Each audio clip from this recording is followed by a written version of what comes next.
It's hard for me to wrap my head around this, but are you all really planning on coming to this event? I'm honestly surprised you're even considering it. Nancy, why would you say something like that? This ceremony is supposed to be dignified, and having a family like yours here, which isn't exactly wealthy, kind of takes away from that sophistication. So, could you kindly leave as soon as you can?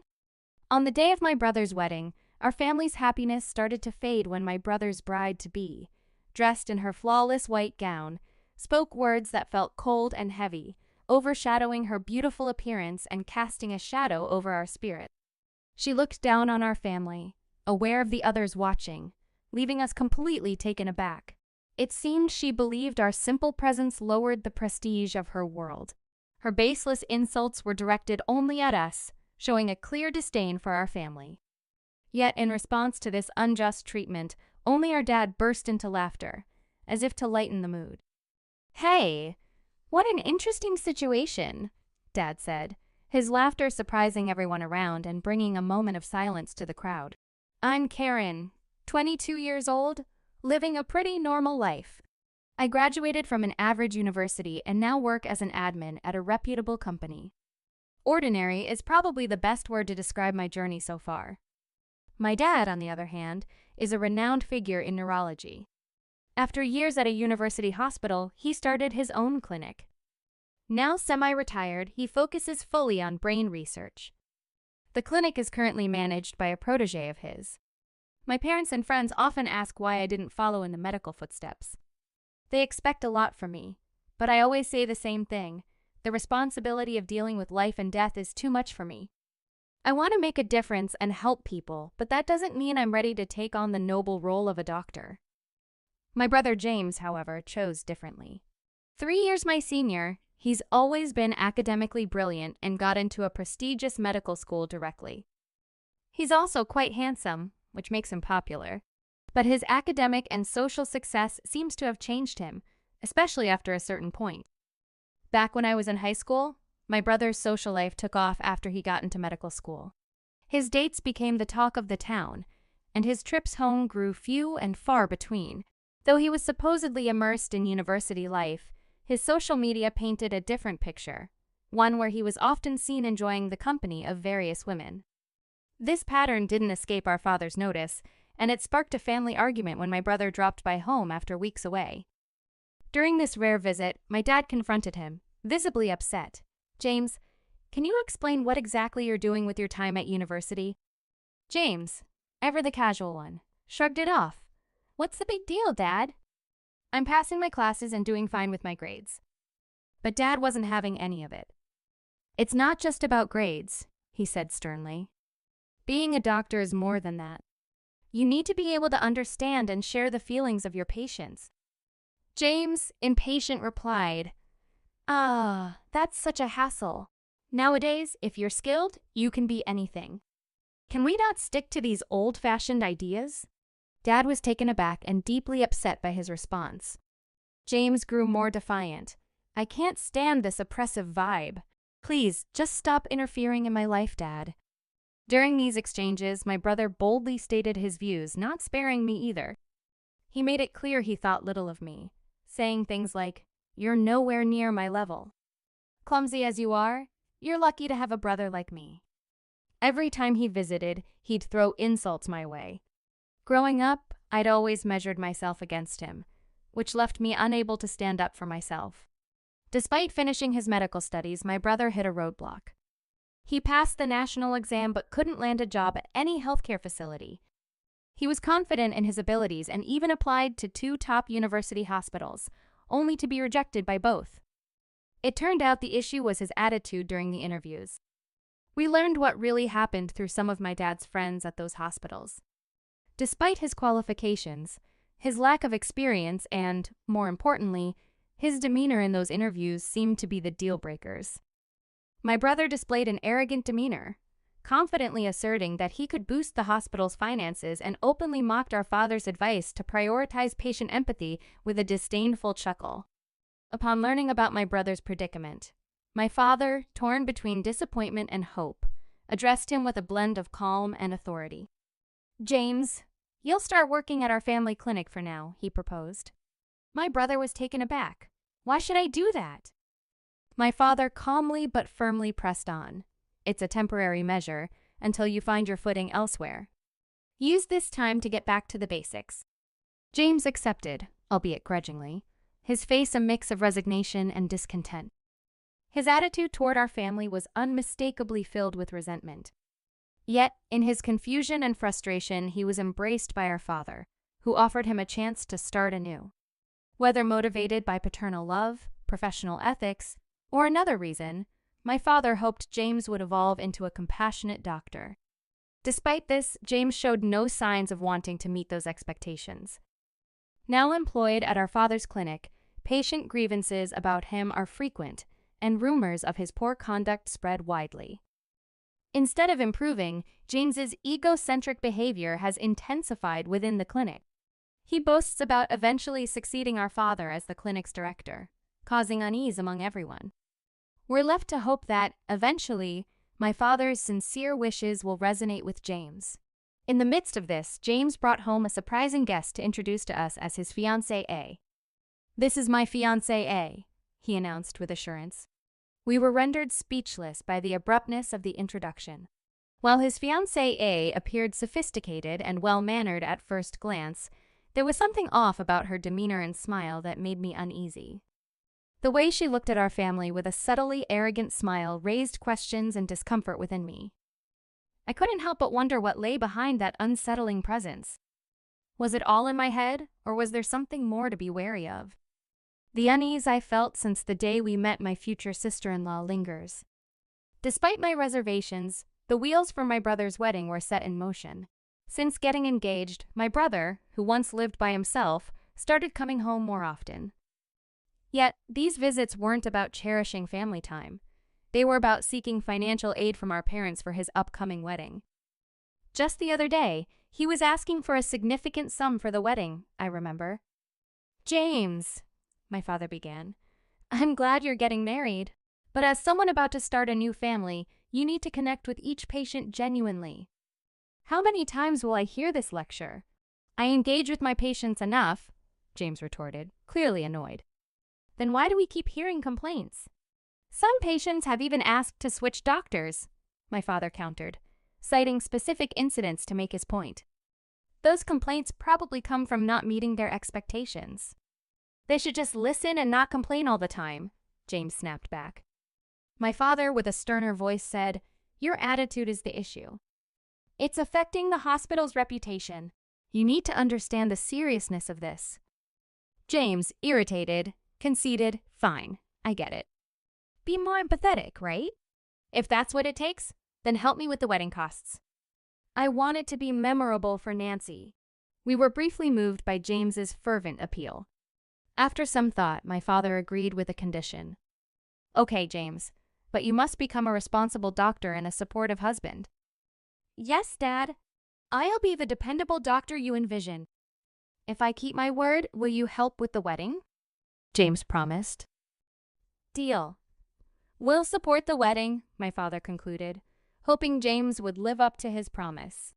"I'll have the estimates for you later," James said, and when he finally sent them over, the figure was a staggering $50,000. Holding the estimate, which took me by surprise, I turned to my father unsure. "Dad, are you sure about this? Are we really going to spend so much on the wedding?" A wedding is a once-in-a-lifetime event. James wants to make it memorable for Nancy and himself, and I understand that desire, Dad explained. But I couldn't help wondering if this was just my brother being extravagant. "But $50,000, Dad. Isn't that a bit much?" "It's okay, Karen. I believe James has begun to see things differently. Maybe even taken some time to reflect," Dad reassured me, though I remained skeptical about my brother's capacity for such reflection. "Even so, Dad, when it's my turn, you'll do the same for me, right?" I asked, half jokingly. "Of course, Karen. When your time comes, I'll be there for you too," he promised, which didn't exactly address my concerns, but at least confirmed his support was unconditional. Resolved that the financial decisions were ultimately Dad's to make, I tried to put aside my doubts about James's intentions. However, my worry didn't just disappear. On a day off, as I was enjoying some shopping in the city center, I unexpectedly bumped into James and Nancy. They greeted me with smiles that seemed to carry a hidden agenda. "Look who it is, Karen. Long time no see. You're coming to the wedding next month, right?" James asked, as if there was any chance I'd miss it. "Of course, I'll be there." "I wouldn't miss it for the world," I replied, though the enthusiasm wasn't mutual. "Just make sure you bring a nice gift, okay?" James added, setting an awkward tone. Nancy then chimed in. "Karen, have you thought about how much you're going to give for the wedding gift?" I hesitated. "Well, I've looked up what's usual. If it's less than $3,500, you might want to think again," she suggested, catching me completely off guard. "Is that normal?" I asked, puzzled by such an expectation. "It's only common sense, right? Especially for family," Nancy insisted, leaving me flabbergasted. This was the first I'd heard of such common sense, and it left me wondering where these expectations were coming from.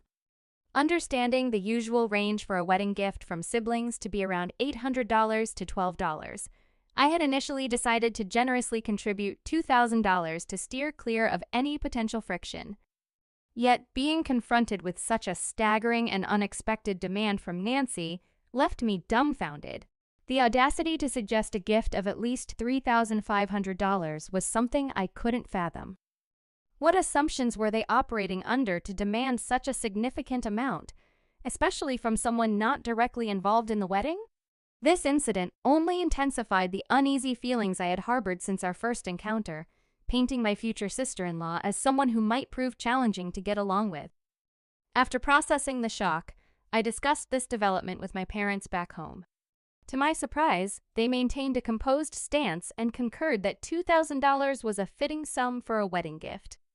Despite my reluctance to bend to Nancy's unrealistic expectations, I agreed to proceed with the original amount I had in mind, believing it to be a judicious choice under the circumstances. With mixed feelings of duty and anticipation, coupled with ongoing reservations about my brother's choices, I attended his wedding. Dressed in an elegant green ensemble, I allowed the celebratory ambiance, with its vibrant decorations and sumptuous banquet, to momentarily distract me from my concerns. The ceremony was beautiful, transporting us through time with its splendor. However, the time for photos brought an unwelcome jolt back to reality. As Nancy and my brother approached our table, her smile carried an unmistakable tinge of contempt. "Oh, just showing up like usual, huh?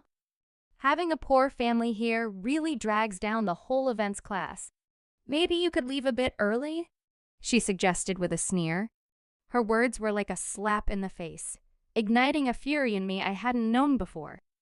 The notion of being labeled as a poor family was absurd and utterly reprehensible. Not just IE, but our parents too were taken aback, rendered speechless by such blatant disrespect. My brother's reaction, a hearty laugh, only added insult to injury, leaving me staring at him, bewildered and demanding an explanation for such inexcusable behavior.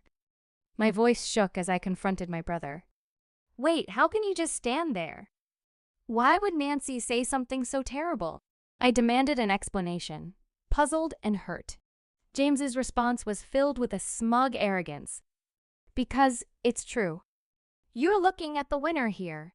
I'm on my way to becoming the head of the clinic, a real success in life," he boasted, his laughter ringing with contempt. It was as if he was announcing his victory to us, the so-called losers completely oblivious to the fact that his position was largely thanks to our father's support. Our family was stunned into silence, but Nancy wasn't finished. "When will you stop groveling to James? Relying on your child's success? How pathetic," Nancy sneered, turning her mockery towards me. "You work at some low-tire company, don't you? And a wedding gift of just $2,000? How laughable!" I tried to defend myself, but her words cut deep. It's just that I began, but she continued her relentless critique, insinuating that we were all trying to ride on my brother's coattails because he was destined to be the next clinic director. "Next clinic director?" I echoed in disbelief. "Yes, exactly. "James is the chosen one," Nancy said, as if this was the most obvious thing in the world. Standing beside her, James wore a look of satisfaction, as if everything Nancy said was an indisputable truth.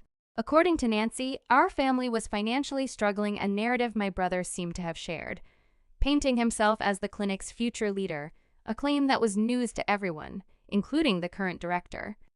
The mood among the guests shifted uncomfortably at these revelations. James and Nancy, however, seemed unaffected, their smiles growing even more disdainful.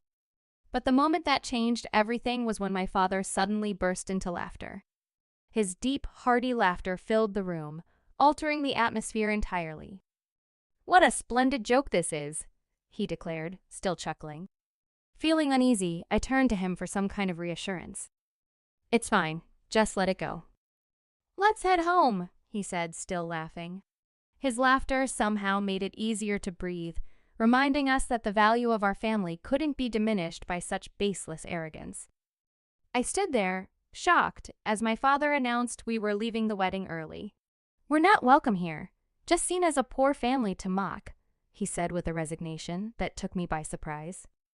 I wanted to protest, to argue that we shouldn't let their words drive us away, but my father was already moving towards the exit. Meanwhile, my brother and his wife seemed almost eager to see us leave. Then, turning to James with a serene composure, my father said, "I'm not sure why you feel the need to pretend, but you should keep your ego in check." James, taken aback, responded, "What do you mean, Dad?" "I'm not pretending anything." "Is that so?" My father continued then, "As the next director, you should be able to demonstrate your abilities elsewhere, not just rely on this hospital." He then discreetly spoke to the current director, who nodded in agreement with whatever was being discussed. "Now leave this place. Find a job at another hospital," my father advised James, who was visibly stunned by this directive. "If you're truly meant to be a director, you'll succeed anywhere with your skills. Or is it that you're not as confident as you claim?" Caught off guard, James fell silent, his defiance melting away. Nancy, by his side, turned pale, gripping his arm tightly, unable to comprehend the situation. "James, what's going on? How can your dad dismiss you like that?" James remained silent, his body language reflecting a turmoil of emotions he couldn't articulate. Nancy's voice became more insistent, seeking clarity on the promises James had made about their future. Amidst her probing, James seemed lost, disconnected from the conversation around him. Observing this, my father offered a smile filled with patience and understanding. "Nancy, there's more to the story than you know. The hospital James works at is the same one I used to run," he explained, revealing a truth that surprised her. "But Dad, aren't you working independently now?" Nancy questioned, echoing one of the many fabrications James had spun. The reality was far from the tales James had told. My father's gentle clarification began to unravel the web of deceit, painting a picture of the situation that was rooted in truth, not in the inflated stories James had shared. The reality of our family situation is much different from what Nancy had been led to believe. I am indeed a doctor. My wife dedicates herself to our home, and Karen has a stable job in a leading management position within a prominent company. This revelation shocked Nancy, dismantling the illusion that we were a financially struggling family. In truth, James has faced numerous setbacks in his medical career, and I've had to support him through his job search challenges. There was never a plan to appoint him as the director of the hospital. The unfolding events at the wedding solidified my decision that releasing James from his position at the hospital was the right move, allowing me to do so without any reservations. As I laid bare these truths, the atmosphere shifted dramatically, burdening Nancy with a new reality. When I announced my decision to let James go and refuse to cover the extravagant $50,000 wedding bill, Nancy's disbelief and distress were palpable. With a steady resolve, I signaled for us to leave the venue, my wife and Karen following suit. As we departed, Nancy's protests lingered in the air, a stark contrast to the composed exit we made. The aftermath of that day was telling. The wedding ceremony was ultimately called off. The guests dispersed, and the anticipated funds to cover the wedding expenses were not realized, placing a heavy financial burden on James and Nancy. Both found themselves jobless, with Nancy having quit her job in expectation of a more comfortable life, and James, despite being a doctor, struggling to secure stable employment. The financial strain forced them into debt as they scrambled to manage through part-time work, their hopes of securing positions in reputable hospitals growing dimmer. As for our family, we've moved past the incident, no longer engaging in conversations about my brother. My parents have shifted their focus away from his future, bringing back a sense of peace and contentment to our home. This experience has underscored a crucial lesson: no matter one's intellect or qualifications, without empathy and respect for others, acceptance in society remains elusive. I believe that being able to connect and communicate effectively with others is more crucial than having top-notch grades. This is something my Fath Nancy Eyre has always emphasized, and it's a principle I hold dear. I'm dedicated to becoming someone who can really resonate with people on a personal level. Moving forward, I'm committed to putting even more effort into enhancing my ability to interact and build meaningful relationships with